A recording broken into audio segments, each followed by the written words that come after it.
Hello friends, कैसे हैं आप दोस्तों। 4 साल के लंबे इंतजार के बाद मैं नीरू बाला फिर से हाजिर हूँ एक नई कहानी के साथ। दोस्तों, कुछ कठिनाइयों की वजह से मैं कहानी नहीं डाल पाई, लेकिन अब पूरी कोशिश करूंगी कि आपका प्यार और विश्वास फिर से पास। तो बिना देरी किए शुरू करते हैं धमाकेदार कहानी, धमाकेदार एंट्री के साथ, जिसका शीर्षक है रणचंडी। छोटे से गांव की मूल निवासिनी लीना की हवलदार के पद पर पहली तैनाती लुधियाना शहर के पुलिस स्टेशन मुख्यालय में हुई थी। अपने पेशे के अनुरूप लीना उच्च कदकाठी वाली रोबदार व्यक्तित्व की स्वामिनी थी और अपने इलाके में सरकारी नौकरी प्राप्त करने वाली वह पहली लड़की थी।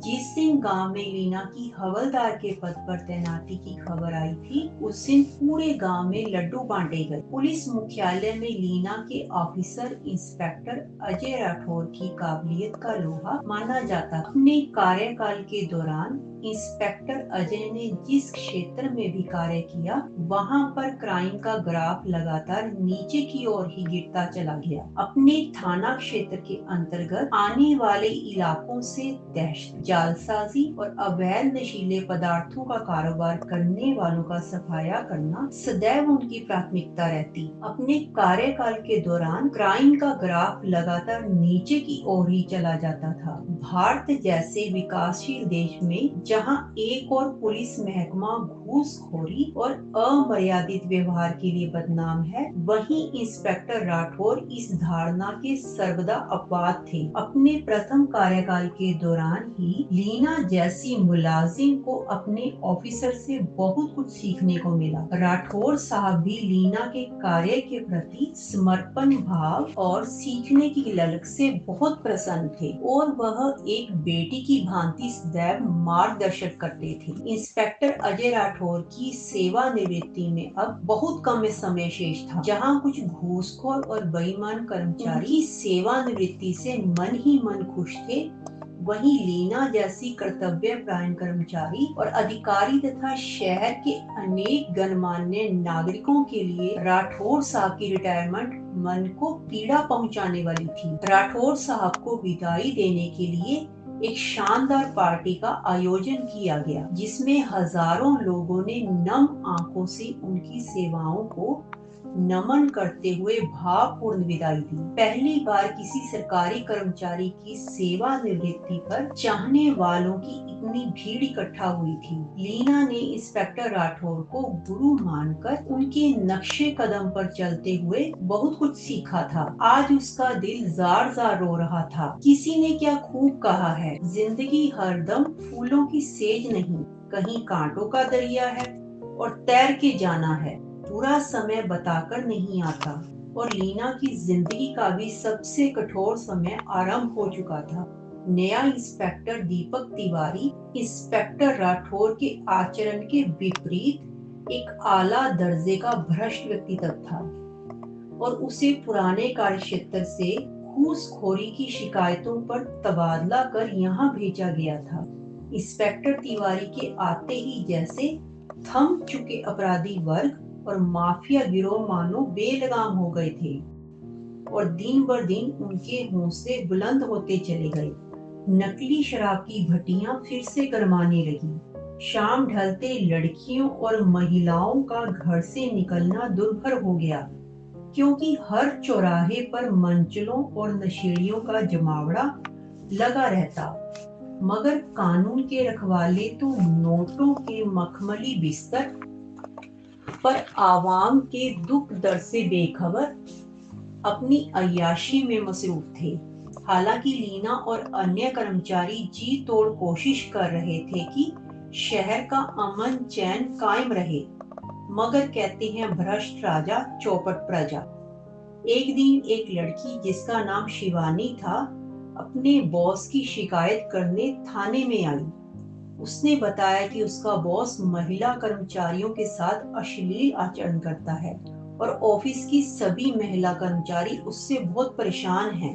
वो वक्त बेवक्त फोन करके महिला कर्मचारियों पर अश्लील प्रवृत्तियां कसता है और जरूरी काम का बहाना बनाकर छुट्टी वाले दिन भी उन्हें ऑफिस बुलाकर अमर्यादित व्यवहार करता है। मगर शिवानी की शिकायत दर्ज करने की बजाय इंस्पेक्टर तिवारी द्वारा किया गया तर्क सुनकर तो हवलदार लीना भी सन्न रह गई। इंस्पेक्टर ने कहा, क्या हुआ? अगर काम की बोरियत को दूर करने के लिए तुम्हारा बॉस तुमसे कुछ हंसी ठिठोली कर लेता है, उसने तुम्हारा बलात्कार तो नहीं कर लिया? न जाने कहां कहां से चले आते हैं। हमें और भी बहुत से काम हैं। हमारे पास तुम्हारी बेसिर पैर की शिकायतों को सुनने के लिए कोई समय नहीं है, और अगर तुम्हें ज्यादा ही परेशानी है तो कहीं और नौकरी क्यों नहीं ढूंढ ले? इंस्पेक्टर की बात सुनकर शिवानी भुचक्की रह गई। ऐसा लगा कि मानो कई तीर एक साथ उसके सीने में घोंप दिए गए हों। लीना का दिल कर रहा था कि अभी इंस्पेक्टर के दो चमाट जड़ दे, उसे सभ्याचार का पाठ पढ़ा दे, मगर इससे पहले कि वह कुछ कर, अचानक उसे अपने हाथ पर किसी का गहरा दबाव महसूस हुआ। तंद्रा टूटी तो इंस्पेक्टर लीना का हाथ अपने हाथ में लिए मंद मंद मुस्कुरा रहा था। लीना के तो मानो तन बदन में आग लग गई। धधकती आंखों से इंस्पेक्टर को घूरा और अपना हाथ झटककर थाने से बाहर आ गई। लीना की सांसें बहुत तेज चल रही थी, हलक सूख रहा था और देह सूखे पत्ते की भांति थरथरा रही थी। वो अपनी नई नई नौकरी और अपने सीनियर की वजह से पलटकर जवाब नहीं दे पाई, और उसकी चुप्पी को इंस्पेक्टर ने उसकी कमजोरी मान लिया। अब आशिक मिजाज दिल फेंकू मजनू की भांति वह यदा कदा लीना के आगे पीछे मंडराता रहता और बेवजह उसे अपने कैबिन में बुलाकर यहाँ वहाँ छूने का प्रयास करता। लीना के लिए बर्दाश्त करना मुश्किल था। अब तो यह रोज का ही सिलसिला हो गया था। एक दिन तो तिवारी ने मर्यादा की सारी हदें लांघ दी और वो रात के समय लीना के घर में घुस गया। परंतु तकदीर अच्छी थी कि उस दिन लीना की माँ गांव से आई हुई थी, जिस कारण इंस्पेक्टर उल्टे पांव वापिस हो गया। लीना की नींद रूठ चुकी थी। उसने अगले ही दिन पुलिस हेडक्वार्टर में इंस्पेक्टर दीपक के खिलाफ शिकायत की, परंतु एसपी साहब ने कोई कार्रवाई नहीं की। लीना ने ट्रांसफर की भी गुहार लगाई, परंतु सब बेनतीजा रहा। लीना की शिकायत के बारे में इंस्पेक्टर को पता चल गया और वो लीना को और भी ज्यादा परेशान करने लगा। संगीत बजाती जिंदगी के तार टूटकर बेसुरे हो गए थे, सपने धूमिल हो चुके थे और कुछ तमन्नाएं सिमटकर कोने में जा छुपी थी। उसे समझ ही नहीं आ रहा था कि वो क्या करे। घर जाने का बिल्कुल मन नहीं था। वो बस यूं ही अपने एक्टिवा पर इधर उधर घूमे जा रही थी। रात हो गई थी और चारों ओर टिमटिमाती बत्तियों के बीच लीना के गालों पर कुछ अनमोल मोती साफ दिखाई दे रहे थे। लीना ने एक्टिवा अपने घर की ओर मोड़ ली। जब वो पुल के ऊपर पहुंची तो उसने देखा कि एक लड़की पुल से नीचे कूदने की कोशिश कर रही थी। लीना ने फटाफट एक्टिवा बंद की और पूरी फुर्ती से दौड़कर उस लड़की को पकड़ लिया। लड़की ने लीना की मजबूत पकड़ से छूटने के लिए उसे टांगे भी मारी, पर कोशिश नाकामयाब रही। लीना ने उसे नीचे उतारकर उसका चेहरा देखा तो उसके पैरों तले से जमीन खिसक गई। वो असहाय लड़की कोई और नहीं बल्कि शिवानी थी। उसने जैसे ही शिवानी को गले लगाया वो फूट फूट कर रोने लगी। शिवानी, तुम ये क्या करने जा रही थी? तुम्हें पता नहीं आत्महत्या पाप है? कौन सा पाप? आपने मुझे क्यों बचाया? तिल तिल मरने के लिए? मैं आई थी ना आपके पास रिपोर्ट लिखवाने, तब आपका जमीर कहाँ मर गया था?